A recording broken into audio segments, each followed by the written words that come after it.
before I start, can we just give one more round of applause to the whole awesome crew at the Wild Center who spent months organizing this? So give it up for the Wild Center again, please. Okay. And this stuff, all these banners, I can tell you they weren't here yesterday. They were up here late last night or early this morning. And this place is awesome. We have not just this banners, but this. The TEDxTupper Lake logo. I kind of feel like I'm in the internet right now. But it's just so amazing. But also this right here. Right here, the iconic red circle rug. It's about 4 feet around. It's got this really lovely texture to it. I feel really comfortable up here. It's pretty safe. And if you've ever watched a TED Talk video, you'll see this circle. And I watched a lot of them before today just to figure out what the vibe was of a TED Talk. And kind of what I noticed was that most people stayed inside the circle the whole time. So I kind of wondered, is there a rule about that? Do I have to stay in the circle the whole time? And, Google searching, internet stuff. And I ended up on the TED website, eventually, the actual source of information, and I didn't find a rule. It's more just kind of like a best practice, cultural expectation thing that I will stay inside the circle during my talk. But that kind of causes a problem. My entire talk is to tell you that you're supposed to step outside your comfort zone. So I don't really think I'm supposed to stay inside the circle and then tell you to step outside the circle. That would just be it wouldn't make any sense at all. So here we go. And now the great thing is, too, that was a very small perspective, and there was no way I can understand what this side of the stage felt like. It's totally different over here. It's unknown, it's dark, it's a hidden spot. And I also could not guess what these people were experiencing, or you right here. I mean, I had no idea what it felt like to be in this spot and look over there. So I have now kind of done a little exploration. I've gained some new perspectives and knowledge, and I am going to wander back up to this circle because that helps the tech crew, and also because it is comfortable, and I like it here. It's my comfort zone. But we can't always stay inside our comfort zone. I mean, I believe that best practices should always be questioned. How do we know if they're best practices unless we're interrogating them?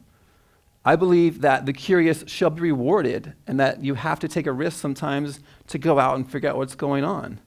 And I also believe that curiosity is the key that can unlock our ability to step outside our ideological comfort zones, not just things that we're experience-based, but how we actually think, what beliefs we have. And it's curiosity that pulls you out of where you are. Because if I just stay inside here, I'm not connecting with any of you out there.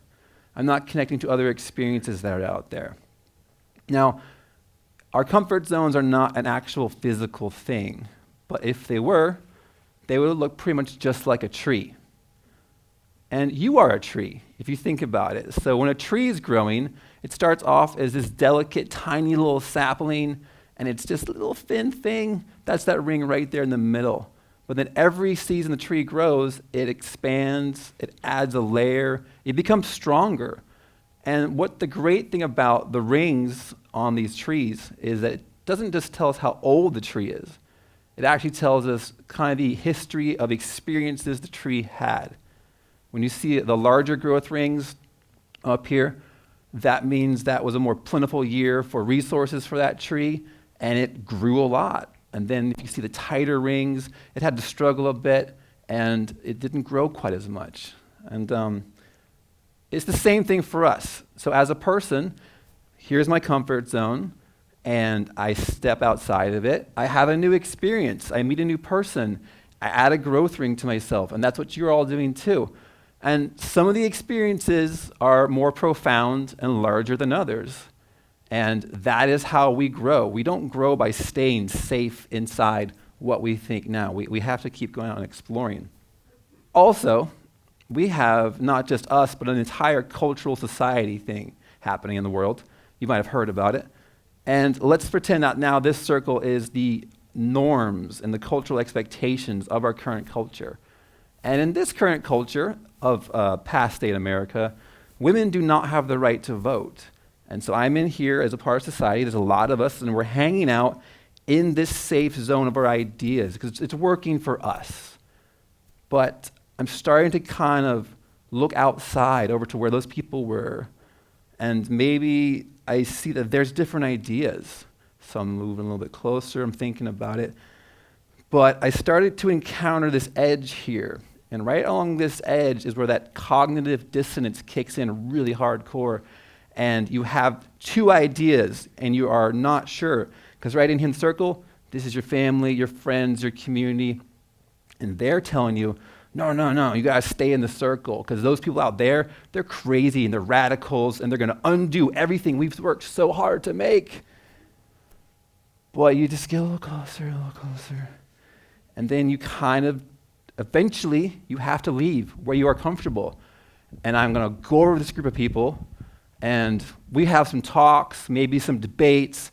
They're giving me information about why women should be voting, and I'm listening to them, and we're having some potluck dinners and the things you do when you're meeting people. And so I've got these ideas now. I'm like, oh, that's actually kind of something I believe in. So I can go back to the circle now of culture, and I step back in. I'm like, yo, guys, everyone check this out. There's actually a lot of good ideas I have about women having the right to vote. And the people in here are like, no, that's not a good idea at all. We should definitely not do that. And then it's like, we all just start to churn and talk and debate. And after years and years of struggle and sacrifice, we now have that right to vote for people. And so, yes. But remember, that was normal. That was what is acceptable. It was unacceptable to leave that circle and think of that as an idea. And the same thing happened with laws enforcing racial segregation. There's so many things you can think about where we're staying safe in our ideas and culture, and we're calling the people out there crazy and radical, and they're going to destroy everything. But now we've actually grown. So if I just go backwards here in time, I think that's an option. Maybe it is. Yes, thank you. So if this is our culture now, it's not just one person, it's a bunch of us, and we've grown and grown and grown. And just like a tree, we can become stronger as a society by leaving the comfort zone and, getting out there and doing things. So now we're just going to take a little break and kind of meander to the left or the right over here. Which side? I don't know. There's too many sides. There's only one or two. But that's another thing, too. Like right now, we have left and right, and I'm being pulled back and forth between the two. But why isn't there an idea over there in that corner? Or an idea there in that corner? Like, why isn't there some group that I can gravitate towards that meets more who I am as a person, or you are as a person? Well, those are questions you can ask with your curiosity. And that's what we're talking about today is curiosity. It's not like, I'm curious what avocado ice cream tastes like, so I'm going to try avocado ice cream. That's awesome. But it's really about being curious to question the current systems and norms that we just take for granted, like they're oxygen. We don't question them. But think of the things that everyone questioned in the past so we can have this now, for real. So sometimes you've got people a little bit locked in their comfort zone, and that's all right because comfort zones exist for a reason. Things have happened in your life. You've had experiences. You've got to feel secure and safe, but you've got to leave it sometimes too. So here's a little story about a place my partner and I built. It's out in the woods, the Adirondacks. It's in a tiny little hamlet called Onchiota. And there's not much else around Onchiota. It is a place people come to go hiking and biking and paddling. It's a really beautiful place. And this building that we got used to be a grocery store, and it was a post office, and a few other things. It was basically the cultural meeting place back when this area was banging with like sawmills, and there was all kinds of sanatoriums happening, and people were there. It was an IGA grocery store. It's where people came to get their supplies, but more importantly, they came to hang out, and they shared ideas, and they met people, and they found out what was going on. So we have the station here, and actually, appropriately, what we do at the station is if you've been to a grocery store and there's someone offering you a free sample of food you haven't tried, We're just doing that, but with experiences instead of food. So every summer, we have these events that are called summer sessions. And we bring in musicians and artists, and they're like a big weekend-long party, that we have open for everyone. It's free. And so if you're driving down this empty road, it's just trees and trees and trees, you might come across this. This is an invitation. The sign on the front of the station says, "The curious shall be rewarded." When people ask us what that means, it's like a different answer every time. But basically, I'll just point and say, well, you get to see this art, or you get to see this band, or whatever it might be. That's your reward. You are growing somehow. So summer sessions are kind of an invitation for people to come meet people they maybe know, but more importantly, they don't know. There's a large public campsite down the road. People come from Canada and all over. They're camping. And it's just this chance to mix up all kinds of ideological people with all kinds of outdoor people, and we make it a fun time. And it looks kind of like your typical farmer's market or an arts and crafts festival. But what we've actually tried to do is take all the events you typically see at a farmer's market or arts and crafts festival, and we would just reimagine them and make them a little more creative or different. But also, this is a really fun thing we do, and this is called the Invisible Creatures Petting Zoo. So the Invisible Creatures Petting Zoo is our play on what a petting zoo would be. If you go to your regular farmer's market, there's a couple of sheep or some goats, and you get to pet them. But we thought, what if there was a place where you gave people license and permission to create anything they wanted? So the Invisible Creatures Petting Zoo at the beginning of the day is empty, but by the end of the day, it's full of fantastical creatures. This picture was actually the very first day we did this, and it's evolved quite a bit since then. There's more like little cubbies for animals to live inside of. There's magical food they can eat. But even on this day, with it's very simple, like here's a fence, and there's this ritual, and there's this bell you ring, and it's all explained on this paper. But even with this simple version of it, here's some of the things that people created just from their imaginations. This first one, Ginny made us Zooby Dooby the Gartox, and it's from Planet Potato. And here are 3 interesting things about this creature. She likes eating music, her favorite color is ultraviolet, and she never poops. Efficient. Okay, Jacob has made us a tiger squirrel from India. The tiger squirrel can change colors, he can jump from trees to clouds, and he only collects the happiest nuts. And I want to stress that this is not just kids, it's kids and adults doing this. We've had people who have drawn their desired life partner and written the qualities they're looking for, and then they go and they staple it to the wall, and they're like, it's like their way of summoning the person they're looking for, I suppose. And this next one actually is kind of one of my favorite ones. I almost cry sometimes when I see it. This is the listening horse. The listening horse comes from the clouds on a lonely day. The listening horse will listen, love, and let you know you're not alone. Yeah, I know. So that's just, when you give someone license and permission with no boundaries, this is what happens. If you said draw an animal and put it in the petting zoo, you'd probably get pictures of sheep and goats and cats and dogs, and maybe one listening horse occasionally. So the station is a place to sort of trigger your curiosity.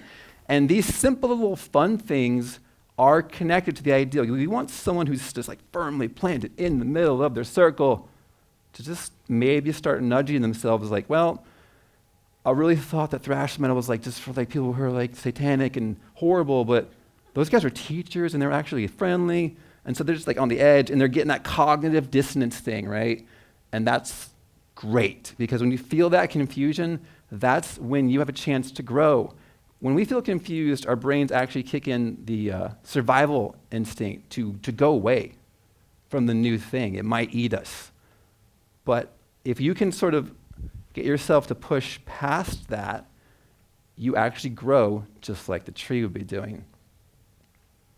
So this last one is probably really hard to see, but this is definitely my favorite thing so far that anyone has ever drawn in the Invisible Creatures Petting Zoo. So one day I was doing something like running sound for a band or something busy, and this small adult child person came up to me, very concerned, to let me know there's a hole in the fence and that creatures were escaping. And I was like, okay, I'll be over there and deal with that in a minute. And so by the time I got over there, I hadn't come fast enough. And so they had drawn a piece of fence. So if you can't see it, this is a drawing, there's a fence. And then the kids stapled it to the wall with like a lot of staples, just to make sure we closed that gap in the fence and the creatures could not escape. And this is what it's all about. So this person saw a problem. They were curious how they could solve it. They used their imagination, and they did it. Okay? They just did it. So that's what we all need to do. Okay? Curiosity is not just for growing our individual selves, but it's so that we can become stronger as a collective. And a lot of problems are a lot harder to fix than drawing a piece of fence. But we have to start being brave enough to withstand social pressure or social norms and just do what we feel is right. And sometimes that means leaving your comfort zone to find out what's going on in the rest of the world. Because you are a tree, but you're not just a single tree all alone out there. You're actually a tree whose roots are interconnected with the roots of 8 billion other trees on this planet. And it is a scientific fact that trees communicate, and we communicate. We have to use curiosity to make the world a more kind, empathetic, and just place, not just make ourselves more interesting. Thank you.